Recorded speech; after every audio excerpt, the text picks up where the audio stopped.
velhas heresias em novas roupagens. Satanás não é muito criativo. Suas ideias são repetitivas. Heresias novas nada mais são do que restauração de velhos erros. O próprio modernismo, condenado por São Pio X, foi, por este Papa, classificado como um conjunto de todas as antigas heresias com uma nova roupagem. Nesse sentido, não devemos nos espantar de ver na teologia ensinada pela Reforma Protestante um renascimento das ideias na antiguidade já professadas e igualmente pela Igreja condenadas.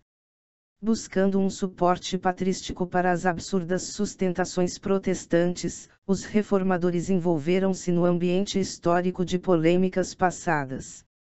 Todavia, essas mesmas polêmicas foram terminadas pela autoridade do Sumo Pontífice, a qual não era aceita pela doutrina protestante. Dessa forma, não poderia haver, no seio do protestantismo, uma norma objetiva que impedisse as heresias de se alastrarem entre as várias correntes que constituíam o movimento, no melhor espírito do livre exame de Lutero. Deslocando a época da patrística para o Renascimento, importaram também os erros contra os quais os padres da Igreja lutaram. Sem a autoridade romana, tão cara aos padres, não se viram os reformadores com condições de separar o joio do trigo, a mentira da verdade, o erro da ortodoxia, ressuscitando velhos credos heréticos, há muito condenados. Nascido uma heresia negação do primado do Papa, da concepção católica dos sacramentos, e da tradição apostólica, o protestantismo só veio a contaminar-se mais ainda de outras heresias, essas sim, novos modos de demonstrar ancestrais erros. A grande heresia contra a qual lutou a Igreja cristã dos primeiros séculos foi o arianismo.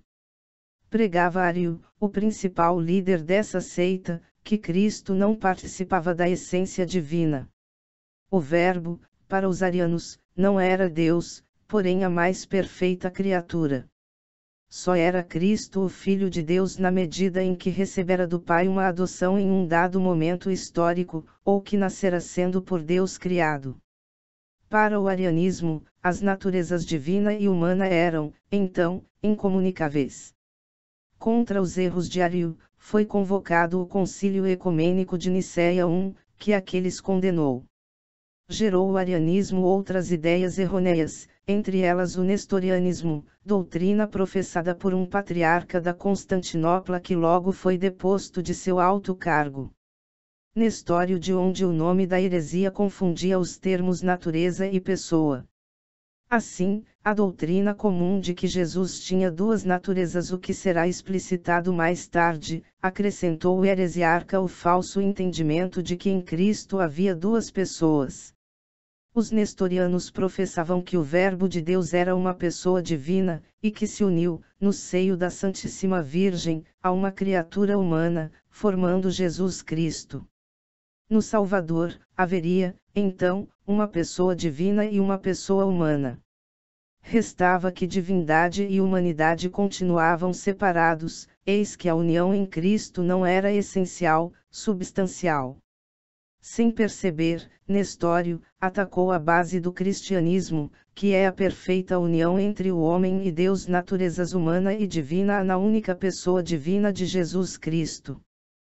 Pensando assim, nada mais natural do que afirmar que Nossa Senhora era a mãe de Cristo, mas não a mãe de Deus, uma vez que, não estando unidas as naturezas numa só pessoa divina, mas, segundo tal heresia, havendo duas pessoas realmente distintas, o fruto gerado no ventre daquela Santíssima Virgem seria a pessoa humana unida à divina.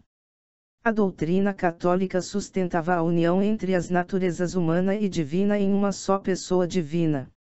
Assim, sendo Maria a mãe da natureza humana, não ó sendo da natureza divina, era, ao menos, mãe de Deus pela hipostática união entre elas na única pessoa, esta sim, divina. Condenou-se o nestorianismo no Concílio Ecumênico de Éfeso, que proclamou oficial o título mariano de Mãe de Deus, Theotokos. Com premissas diferentes, e para combater as pretensões de Nestório, surge o monofisismo, equivocada compreensão das decisões conciliares de Éfeso. Se esse sínodo defendeu que em Cristo havia uma só pessoa, a divina, os monofisistas entenderam essa única personalidade como apenas uma natureza.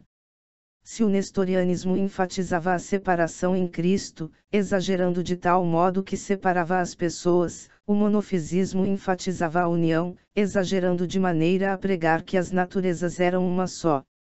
O principal líder da seita, Eutiques, acreditava que a natureza humana tinha sido como que absorvida pela natureza divina. A consequência filosófica era a mesma do nestorianismo, novamente, por razões diferentes desta vez, as esferas divina e humana estavam separadas. Se o humano tinha sido absorvido pelo humano em Cristo, a humanidade de nosso Salvador deixava de existir na prática. Isso gerava a conclusão de que a humanidade continuava fora da esfera divina. Tal heresia foi apreciada negativamente pelo Concílio Ecumênico de Calcedônia. Tentando reunir os católicos ortodoxos com os monofisistas, o imperador patrocinou o ensino do monotelismo. Por essa nova heresia, pretendia-se de que em Jesus Cristo havia de fato uma só pessoa, e duas naturezas, contrariando o nestorianismo e o monofisismo. Pecava, entretanto, pela errada compreensão de que, apesar das duas naturezas, havia somente uma vontade. A humana inexistia, permanecendo apenas a divina. Negava-se, assim, por necessárias consequências filosóficas. Não dizemos que isso seja o pretendido pela heresia em si, a liberdade humana. O monotelismo fez nascer um fatalismo que atacava o livre-arbítrio. Se em Cristo a vontade humana era uma ilusão, havendo apenas uma vontade divina, o que se dirá de nós, pobres criaturas? Pelo monotelismo, só se poderia conceber o homem como ser escravo, sem vontade livre, e necessariamente usado pela vontade divina. Não é isso, afinal, o protestantismo. Ao afirmar que, pelo pecado, o homem se separou completamente de Deus, nada mais havendo nele de bom, restaura-se a visão antropológica que tanto o nestorianismo quanto o monofisismo, e em parte o próprio arianismo, tinham. A esfera humana está completamente fora da esfera divina. Ao negar o livre-arbítrio do homem, o protestantismo faz reviver a ideia monotelita de ausência de vontade no ser humano, restando somente a de Deus. Lógico é que o nestorianismo seja a premissa protestante por excelência, nessa temática da encarnação. Lembremos a tendência atual da maioria dos setores protestantes de negar o título de Mãe de Deus à Virgem Maria. Muitos, ao serem interpelados por apologistas católicos sobre ser Jesus Deus e homem ao mesmo tempo, e por isso mesmo, sendo Maria Mãe de Cristo só pode ser também Mãe de Deus, respondem, quase como se fossem o próprio Nestório, a Virgem Maria é Mãe de Cristo enquanto homem, e não de Cristo enquanto Deus. Ora, Deus e o homem estão unidos em Cristo na mesma pessoa, e é esta divina. Só para o nestorianismo, que confunde os termos, é que não. O protestantismo é herdeiro do nestorianismo. Também é espiritualmente nestoriana a oposição entre igreja visível e invisível, como pregava Lutero e sustentam os protestantes. Como Nestório opõe as naturezas de tal modo que as considera pessoas distintas, a igreja invisível e espiritual estaria, para os protestantes, oposta à visibilidade ensinada pelo catolicismo. Nestório negou que o homem Jesus fosse Deus, Lutero nega que a igreja visível, humana, seja a mesma igreja invisível, divina, católica. Por outro lado, todas as heresias antigas, principalmente o nestorianismo, o monofisismo e o monotelismo, contribuíram para o surgimento do iconoclasmo, violento movimento que combatia o culto às imagens.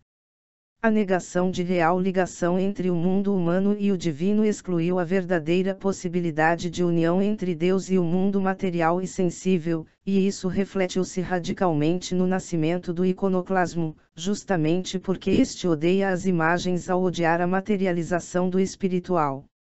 Não são os protestantes, outros sim, os maiores inimigos das imagens. Veritatis Splendor.